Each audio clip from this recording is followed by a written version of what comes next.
कहानी की शुरुआत में हमें घर दिखाया जाता है जहाँ पर हर चीज टूटी हुई थी और कुछ लोग बाइबल पढ़ रहे थे। वो एड और लोरीन थे जो फैमिली के साथ बैठे बाइबल पढ़ रहे थे क्योंकि वो यहाँ पर उनकी मदद के लिए आए थे। इसके बाद हमें डेविड नाम के एक बच्चे के बारे में बताया जाता है जो एक आत्मा के कब्जे में था, जिसकी वजह से वो लोग एड और लोरीन से मदद मांगते हैं। बाइबल पढ़ने के बाद एड डेविड को रेस्ट करने का कहता है। यह सुनकर डेविड का कजन आर्नी उसे सुलाने के लिए एक कमरे में ले आता है जहाँ पर वे एक दूसरे से बातें करते हैं। बातों के दौरान डेविड आर्नी से कहता है कि तुम मेरी बहन से कब शादी करोगे। यह सुनकर आर्नी हंसने लगता है और डेविड को भरोसा दिलाता है कि वो उस आत्मा से लड़ सकता है जो उसके अंदर है। तब भी वहाँ पर फादर आ जाता है जिसे एड और लोरीन ने डेविड की झाड़ फूक के लिए बुलाया था ताकि वो आत्मा डेविड से बाहर निकल जाए। सोते वक्त डेविड दरवाजे के खटखटाने की आवाज सुनता है जिससे डरकर वो शावर में छुप जाता है। तब भी डेविड शावर में किसी का हाथ देखता है जिसके बाद शावर खुद ब खुद ऑन हो जाता है और उससे खून बहने लगता है। खून बहता देखकर डेविड बहुत ज्यादा डर जाता है और जोर जोर से चीखने लगता है। डेविड की आवाज सुनकर उसका बाप जो ही दरवाजा खोलता है तो डेविड उनकी टांग पर कांच का टुकड़ा मार देता है क्योंकि वो आत्मा डेविड को अपने कब्जे में कर चुके थे। तभी एड डेविड को पकड़ कर नीचे ले आता है और उसे एक टेबल पर सुला देता है और सभी डेविड को पकड़ लेते हैं। फादर के झाड़ फूक करते ही वो आत्मा गुस्से में आ जाती है जिसे देखकर लोरीन डेविड का हाथ पकड़ लेती है, लेकिन हाथ पकड़ते ही लोरीन कुछ ऐसा महसूस करती है जैसे कोई जादू कर रहा हो। लेकिन इसी चीज के बारे में मैं आपको बाद में बताऊंगा। बाइबल पढ़ते वक्त फादर डेविड पर चर्च का पानी फेंकता है जिससे वो आत्मा डेविड की हड्डियां तोड़ फोड़ कर उल्टा करने लगती है। इसी बीच वहाँ पर एक जोरदार तूफान आ जाता है जिससे घर का सारा सामान गिरने लगता है और जिसकी वजह से फादर जख्मी होकर नीचे गिर जाता है। यह देखते ही एड खुद मंत्र पढ़ने लगता है, लेकिन तभी डेविड का कजन आर्नी उससे बातें करने लगता है। एड उसे मना करता है लेकिन वो एड की बात नहीं मानता जिसकी वजह से डेविड उनसे आजाद हो जाता है और एड पर हमला कर देता है। वो एड के सीने पर एक पंच मारता है जिसकी वजह से एड को हार्ट अटैक आ जाता है। तभी उसका कजन डेविड को पकड़कर आत्मा से कहता है कि वो डेविड को छोड़ दे और मेरे अंदर आ जाए। आर्नी के यही कहते ही वो डेविड को छोड़ देती है और आर्नी के अंदर चली जाती है। ये सब कुछ एड देख रहा था लेकिन हार्ट अटैक की वजह से वो बेहोश हो जाता है और किसी को भी नहीं पता। इसके बाद हम एड को एक हॉस्पिटल में देखते हैं जहाँ पर डॉक्टर उसका इलाज कर रहे थे। चेकअप के बाद डॉक्टर लोरीन को बताता है कि उसे एक सीरियस हार्ट अटैक आया था। अगर वो आने में थोड़ी भी लेट करता है तो उनकी जान भी जा सकती थी। ये सुनकर लोरीन रोने लगती है और अपनी बेटी जूडी से गले लग जाती है। अब हम आर्नी की लाइफ की तरफ चलते हैं जब वो डेबी के साथ बहुत खुश था। वो और डेबी एक डॉग सेंटर में काम करते थे जहाँ का मैनेजर उनके साथ बहुत ही फ्रेंडली था। उस वक्त किसी को भी नहीं पता कि डेविड के अंदर एक आत्मा है। एक दिन जब डेबी अपनी मॉम के साथ खाना बना रहे थे तो वो आर्नी से सामान लेने का कहती है। आर्नी जब सामान लेने जाता है तो वो एक फूड बॉक्स देखता है जो स्टैंड से नीचे गिर जाता है। यह देख आर्नी जब आगे बढ़ता है तो उससे माउस निकलकर रूम की तरफ जाता है। आगे बढ़कर आर्नी कमरे में एक होल देखता है जिसे देखने के बाद वो जो ही आगे बढ़ता है तो वो आत्मा आर्नी के सामने आ जाती है जिसे उसने अपने अंदर बुलाया था। अगले ही दिन जब आर्नी लकड़ियां काट रहा था तो वो उसी आत्मा को दोबारा देखता है जिसे देखकर उसकी मशीन नीचे गिर जाती है और वो डर के मारे घर वापस आ जाता है। हॉस्पिटल में एड जो ही होश में आता है तो वो लोरीन को इस बारे में बता देता है कि आत्मा अब डेविड के बजाय आर्नी के अंदर है। यह सुनकर लोरीन डेबी के घर कॉल करती है लेकिन वहाँ पर सभी पार्टी में मसरूफ थे। पार्टी में डेबी की हालत खराब होने लगती है जिसकी वजह से वो अपना मुंह धोने लगता है। तभी उसे डेबी के चीखने की आवाज सुनाई देती है जिसे सुनकर जब वो आगे बढ़ता है तो उसे वही आत्मा अपने मैनेजर के अंदर नजर आती है जिसे देखकर वो भागने लगता है और अचानक नीचे गिर जाता है। तभी उसे वहाँ पर एक रेड लाइट नजर आती है जिसे देखते ही वो आत्मा आर्नी के मैनेजर को अपने कब्जे में कर लेती है और उस पर हमला कर देती है तो आर्नी पास पड़े चाकू से उसे मार देता है। इसके बाद हम आर्नी को रोड पर चलता हुआ देखते हैं और वो बिल्कुल ही उस आत्मा के कब्जे में था। तभी एक पुलिस वाला आर्नी को देख कर रुक जाता है क्योंकि आर्नी के सारे कपड़े खून से भरे हुए थे। इसके बाद हमें आर्नी के मैनेजर की लाश दिखाई जाती है जिसे आर्नी ने चाकू से मार दिया था। ये सब सुनकर एड और लोरीन आर्नी से मिलने जेल में जाते हैं जहाँ पर वो आर्नी के सामने क्रॉस और बाइबल का पानी रख देते हैं लेकिन इससे उस पर कुछ भी असर नहीं होता, जिसके बाद वो जान जाते हैं कि आर्नी के अंदर आत्मा नहीं है क्योंकि ये सब कुछ किसी भी आत्मा को बाहर निकालने के लिए काफी था। इसके बाद वो आर्नी की लहर से मिलते हैं। वो आर्नी की लहर को बताते हैं कि इस सब में आर्नी का कोई भी कसूर नहीं, उससे ये सब एक आत्मा करा रही है। वो एड और लोरीन की बात नहीं मानते लेकिन वो अपने घर में मौजूद भूतिया चीजें दिखाकर उसे यकीन दिला देते हैं जिसके बाद वो ये सब कुछ कोर्ट में बता देती है लेकिन कोई भी उसकी बात का यकीन नहीं करता। कोर्ट के बाद लायर एड से कहती है कि अगर उन्हें कोई सबूत न मिला तो कोर्ट आर्नी को मौत की सजा देगी। यह सुनकर एड और लोरीन इस केस को शुरू से इन्वेस्टिगेट करते हैं जब उन्होंने डेविड की फैमिली से इंटरव्यू लिया था। इंटरव्यू में हमें 5 महीने पहले की कहानी बताई जाती है जब डेविड की फैमिली उस घर में शिफ्ट हो रही थी। तभी डेविड अपना सामान रखने के लिए एक रूम में जाता है जहाँ पर वाटर बेड था। डेविड बेड देखते ही उस पर खेलने लगता है। तभी बेड से एक हाथ निकलकर डेविड को पकड़ लेता है लेकिन डेविड किसी तरह से अपना हाथ छुड़ा लेता है लेकिन उसके बाद का कोई भी यकीन नहीं करता। इसके बाद हम वापस प्रेजेंट में आते हैं जहाँ पर एड और लोरीन उसी रूम की जांच कर रहे थे जहाँ पर वाटर बेड था। लोरीन बेडरूम के नीचे देखने के लिए तहखाने में जाती है जहाँ पर उसे कुछ माउस और एक अजीब सी चीज नजर आती है जिसे उन्होंने पहले कभी नहीं देखा था। लोरीन उसकी पिक्चर देखकर जब एड को दिखाती है तो वो भी नहीं जानता था कि ये क्या है। तभी फादर एड और लोरीन को एक आदमी के बारे में बताता है जो इन चीजों पर काम करता था। फादर की बात सुनकर एड और लोरीन उससे मिलने जाते हैं। मिलते ही एड और लोरीन उसे वही पिक्चर दिखाते हैं जो लोरीन को नीचे तहखाने से मिली थी। पिक्चर देखने के बाद वो आदमी एड और लोरीन को एक रूम में ले आता है जहाँ पर उसने इस जैसे और भी बहुत सी भूतिया चीजों को इकट्ठा कर रखा था। वो एड और लोरीन को बताता है कि यह चीज बहुत ही खतरनाक है जो शैतानों को बुलाने के लिए काले जादू में इस्तेमाल होती थी। ये वही तरीका था जिससे लोरीन ने डेविड का हाथ पकड़ते वक्त महसूस किया था जिसे एक लड़की कर रही थी। जाते वक्त वो आदमी एड और लोरीन से कहता है कि अगर तुमने इस केस को सॉल्व किया तो उन्हें बड़ी कीमत चुकानी पड़ेगी। इसके बाद हम आर्नी को देखते हैं जो जेल में सफाई कर रहा था कि तभी वहाँ की लाइट ऑफ हो जाती है। तो आर्नी वहाँ पर एक आदमी को देखता है जो गाना गाकर उसे बातें कर रहा था। इसी बीच आर्नी के पीछे वही शैतान आ जाता है जिसे जादू करने वाली औरत ने आर्नी को मारने के लिए भेजा था। आर्नी उसे देखकर जोर से चीखने लगता है तो पुलिस वाले आकर आर्नी को पकड़ लेते हैं। दूसरी तरफ हम एड और लोरीन को देखते हैं जो आर्नी के केस के सिलसिले में एक पुलिस वाले से मिलते हैं जिसने वही शैतानी चीज देखी थी। जब एड और लोरीन उसे केस की फाइल मांगते हैं तो वो उसके बदले एड और लोरीन को एक जंगल में ले आता है जहाँ पर दो लड़कियों में से एक लड़की की लाश मिली और दूसरी मिसिंग थी। वो पुलिस वाला एड और लोरीन की मदद से मिसिंग लड़की को ढूंढना चाहता था ताकि वो अपना केस सॉल्व कर सके। तो एड और लोरीन उसके लिए राजी हो जाते हैं क्योंकि वो जानते थे कि इन लड़कियों और आर्नी के केस में कुछ कॉमन है। जंगल में लोरीन उन दोनों लड़कियों को महसूस करती है और मिसिंग लड़की का पता लगा लेती है जिसने शैतान के कब्जे में आकर अपनी दोस्त को मार दिया और खुद खाई के नीचे तालाब में गिर गई। घर वापस आने के बाद डेबी कॉल पर एड को बताती है कि वो शैतान आर्नी को मारना चाहता है। यह सुनकर एड डेबी से कहता है कि वो जेल के फादर को आर्नी पर नजर रखने का कहे और तभी उनका कनेक्शन कट जाता है। डेबी के कहने पर जेल में फादर आर्नी को बाइबल का पानी देता है ताकि वो शैतान से महफूज रहे, लेकिन डर के मारे आर्नी जमीन पर उस पानी का सर्कल बनाकर अंदर बैठ जाता है। तो दूसरी तरफ एड और लोरीन उस लड़की को ढूंढने के लिए मुर्दा खाने में जाते हैं जो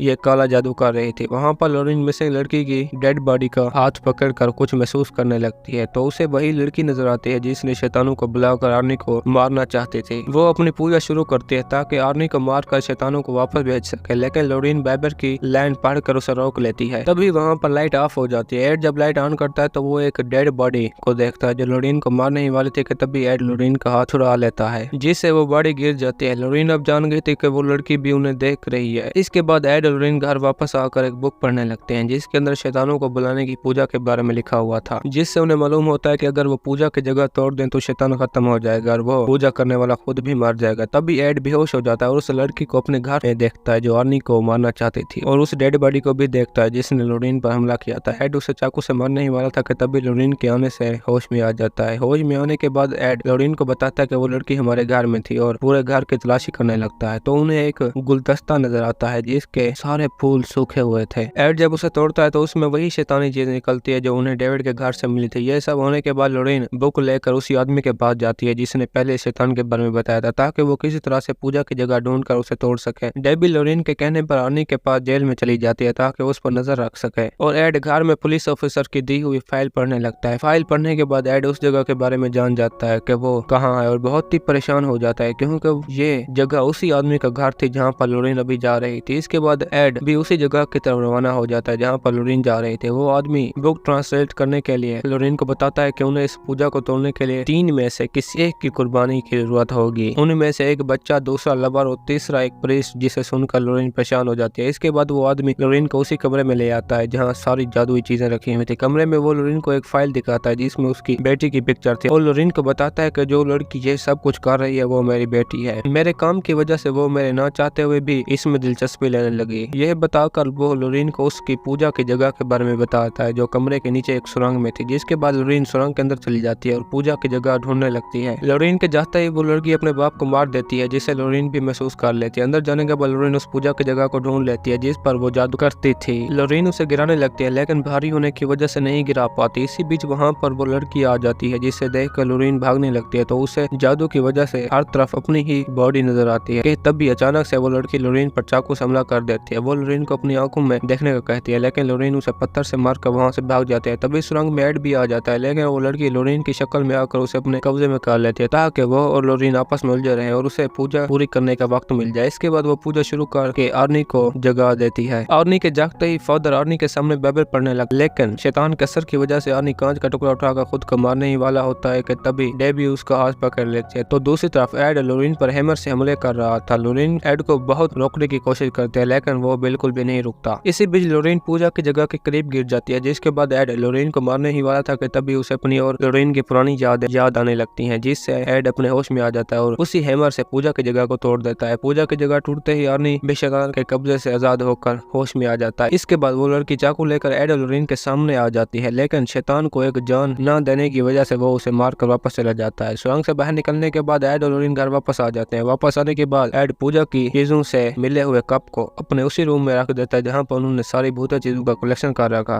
था। यह सब होने के बाद एड और लोरीन कोर्ट में भी साबित कर देते हैं कि आर्नी बेकसूर है। अब कहानी के आखिर में बताया जाता है कि कोर्ट आर्नी को अनजाने में किए मर्डर के लिए 5 साल की सजा देती है, जिसके बाद वो अपनी सजा के दौरान ही डेबी से शादी करता है और दोनों खुशी से अपनी लाइफ गुजारने लगते हैं। और इसी हैप्पी एंडिंग के साथ हमारे आज की ये कहानी खत्म होती है। दोस्तों, अगर आपको हमारी कहानी पसंद आई हो तो वीडियो को लाइक और चैनल को सब्सक्राइब जरूर कीजिए।